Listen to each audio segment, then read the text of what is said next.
The rain lashed against the window pane as Adam sat motionless in his dimly lit apartment. He hadn't left the house in weeks, and the weight of his depression pressed down on him like a heavy shroud. The once vibrant man who loved music and laughter now found joy in nothing. Each day felt darker than the last, and Adam wondered if he would ever feel alive again. He couldn't understand why he felt this way, and that made it worse.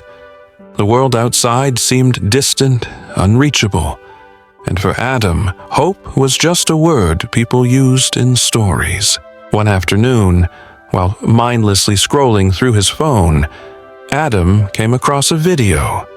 It was a man speaking openly about his battle with depression and how he overcame it.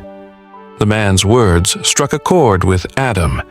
"You are not broken," the man said. "You are human." Adam watched the video twice, then 3 times. For the first time in months, he felt a spark, a faint glimmer of something he hadn't felt in ages, hope.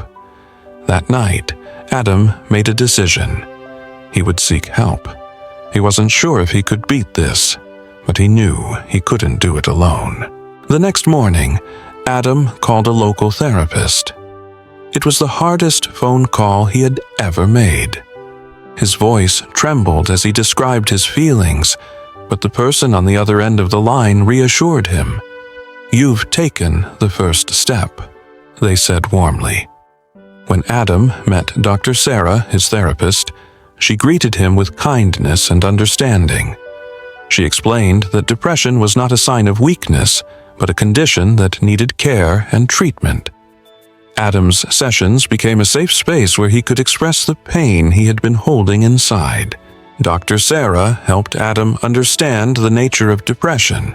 She explained how it distorts thoughts, drains energy, and isolates people from the things they love.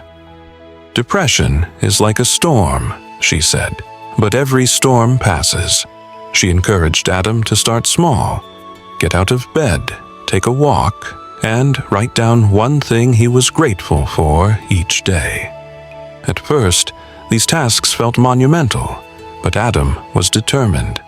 He realized that recovery wasn't about leaping forward. It was about taking small, steady steps. Depression had driven Adam away from his friends and family. He avoided their calls and ignored their messages, convinced they wouldn't understand. But Dr. Sarah encouraged him to reconnect. Hesitantly, Adam reached out to his best friend, Liam. To his surprise, Liam was overjoyed to hear from him and insisted they meet. Over coffee, Adam opened up about his struggles. Liam listened without judgment and offered unwavering support. That conversation marked the beginning of Adam's journey back to meaningful relationships. Before depression, Adam had been a talented guitarist who loved composing music. But depression had robbed him of that joy. Dr. Sarah encouraged him to pick up his guitar again, even if it was just for a few minutes a day. At first, his fingers felt clumsy and the strings felt foreign, but slowly the music returned.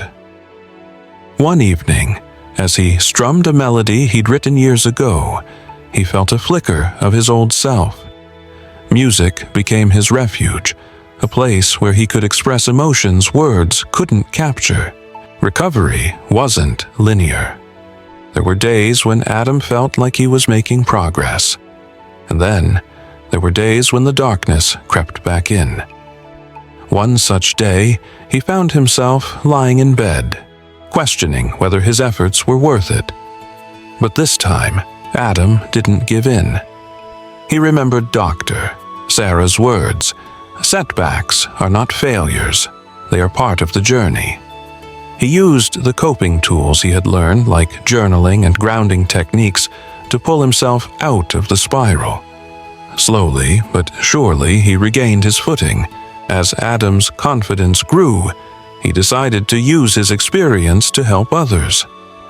He started volunteering at a local support group for people battling depression. Sharing his story with others not only gave him purpose, but also deepened his own healing. Seeing others find hope through his words was profoundly rewarding. Adam realized that his pain had given him a unique ability to connect with and inspire others. A year after he first sought help, Adam stood on a stage at a mental health awareness event. He shared his journey from the depths of despair to the light of recovery. The audience listened intently, some with tears in their eyes. Adam's story was no longer just about his pain. It was about resilience, growth, and the power of hope. He ended his speech with a simple message. No matter how dark it feels, the light is always within reach. Don't give up. Adam's journey taught him, and everyone who heard his story, that depression doesn't define you. It's a battle, but with the right support, tools, and resilience, it can be overcome. His message was clear. Seeking help is a sign of strength, not weakness. By sharing his story, Adam reminded others that they are not alone, and that healing is always possible. The storm may be fierce, but every storm runs out of rain.